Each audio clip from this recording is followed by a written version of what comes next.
ভারতের এক অঞ্চলে একটা চঞ্চলকর তথ্য বেরিয়ে গেল, সেটা হচ্ছে যে একজনের শাশুড়ি এবং জামাই নাকি বিবাহ করেছে, তার মেয়ের স্বামীর সঙ্গে তার শাশুড়ি বিবাহ করছে।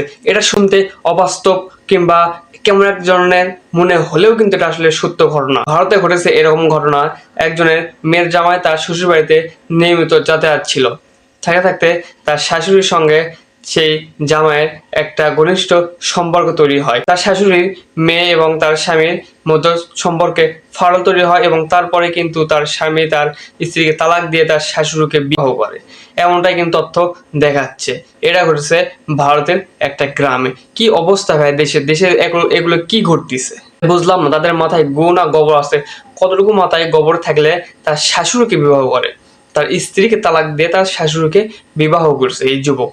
মানে ভাবা যায় এদের মাথায় গু গোবর মানে আছেটা কি এগুলা। তারা কিন্তু কোর্টে গিয়ে বিবাহ করেছে এবং সেই কাগজ তুলে ধরছে এবং তাদেরকে এই সমাজে মেনে নেওয়ার জন্য তারা দাবি জানাচ্ছে।